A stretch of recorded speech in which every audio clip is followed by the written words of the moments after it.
সেটা তুমি জুনকে জিজ্ঞেস করো। আচ্ছা তোমাকে জিজ্ঞেস করছি, তুমি উত্তরটা দিতে পারছো না? একটা সহজ জিনিসকে সহজভাবে নিতে পারো না কেন? একটা সিম্পল কথা তো, দ্যাট ইজ ইয়োর প্রবলেম। দেখো তোমার কাছে যেটা সহজ সেটা আমার কাছে কিন্তু সহজ নাও হতে পারে। আমাকে ডাকার কথা জুন যদি তোমাকে বলেই থাকে, তাহলে আমাকে জুন ডেকেছিল কিনা বা ডাকার পরে আমাকে কি বলেছে, কি কথা হয়েছে, সেটা তো জুনেরই তোমাকে বলা উচিত, তাই না?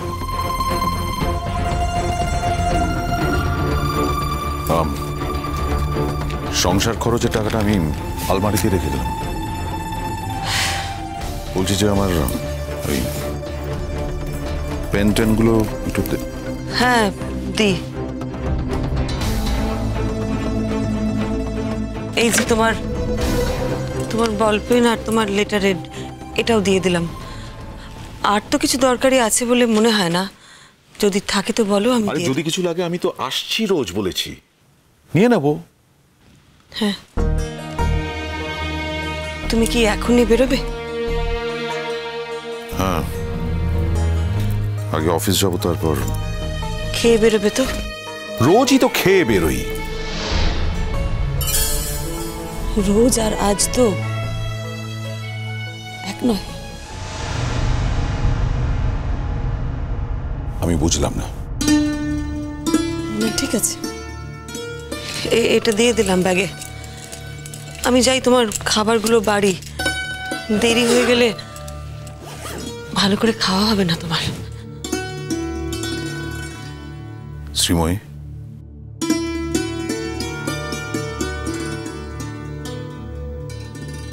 বলো। তোমার শরীর ঠিক আছে? হঠাৎ এই প্রশ্ন? তোমায় দেখে মনে হচ্ছে তোমার শরীর ঠিক নেই।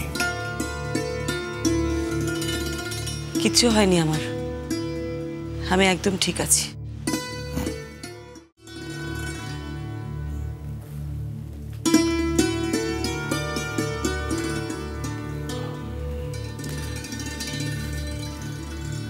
বলছি, তুমি এই পরিবারের জন্য যা করেছো সেটা আমি ভুলতে পারবো না।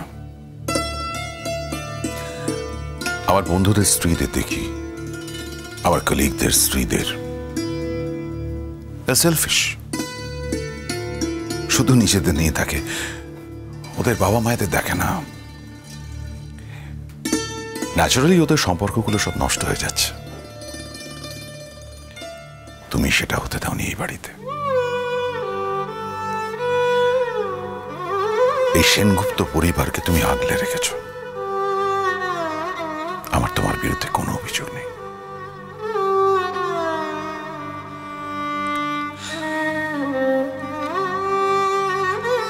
আর কিছু বলবে? তোমার ঋণ এই পরিবারের প্রতি, তোমার সমস্ত গুণ আমি স্বীকার করি।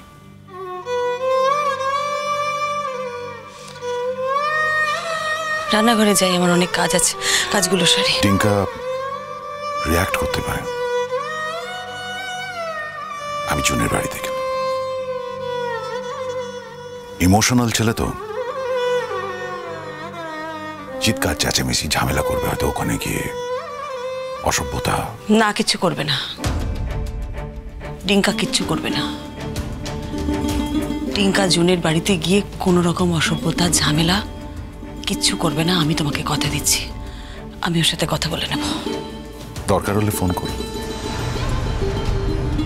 দরকার হবে না। এত কনফিডেন্টলি বলা যায়? কার কাকে কখন দরকার লাগে সেটা কি কোনো গ্যারান্টি আছে? তা অবশ্য ঠিক। আগের বারও আমি বলেছিলাম তোমাকে ফোন করব না, কিন্তু এমন কাণ্ড হলো তোমার বাড়িতে, তোমার বাবা অসুস্থ হয়ে গেলেন, আমি ফোন করতে বাধ্য হলাম। তুমি ছেলে হিসেবে তোমাকে তো আমার জানানো উচিত ছিল, তাই না? তাই ফোন করেছিলাম। তবে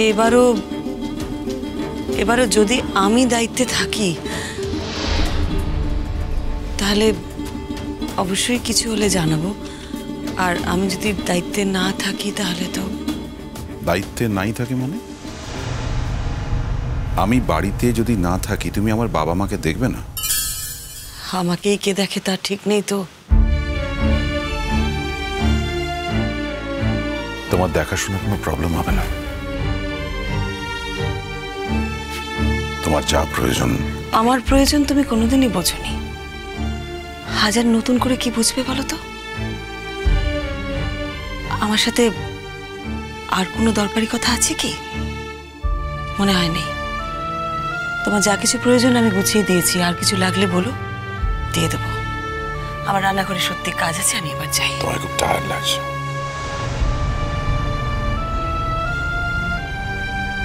কিচ্ছু হয়নি আমার, আমি একদম ঠিক আছি, দিব্যি আছি। সংসারে 4 বেলা খাচ্ছি দাচ্ছি। সংসারের আর কি এমন কাজ বলো? বিশ্রামেই আছি। আমাকে তো আর বাইরে বেরিয়ে চাকরি করতে হয় না। তুমি তোমার জীবনের মূল্যবান সময়টা আমাকে নিয়ে ভেবে নষ্ট করো না, জানো তো।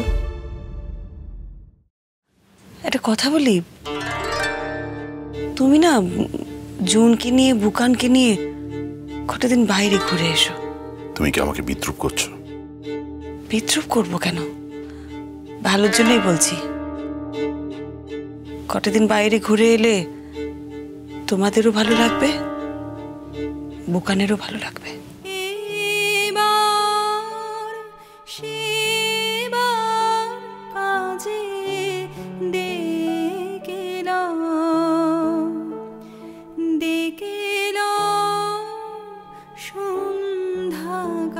তুমি উইশ করেছো তো যে এবার থেকে জুনের হাতেই আলো জ্বলবে?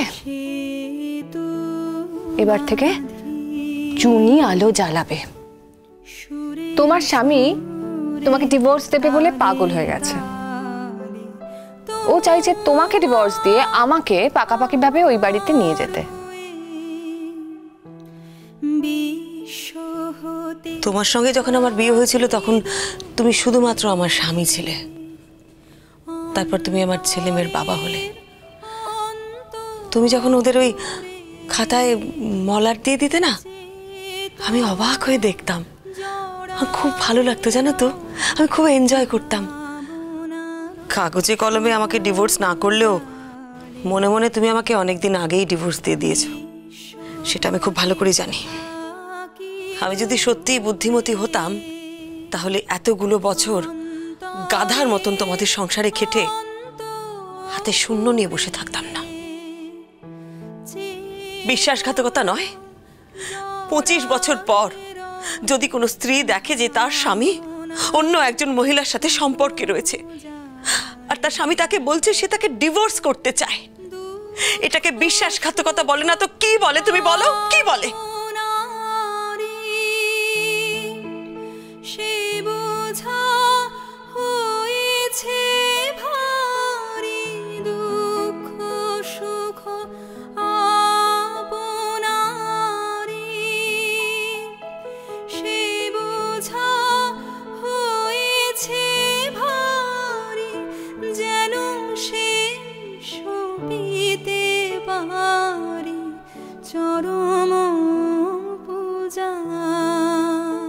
বাগবাজার গঙ্গার ঘাটের কাছ থেকে এক অজ্ঞাত পরিচয় মহিলার মৃতদেহ উদ্ধার করেছে জল পুলিশ।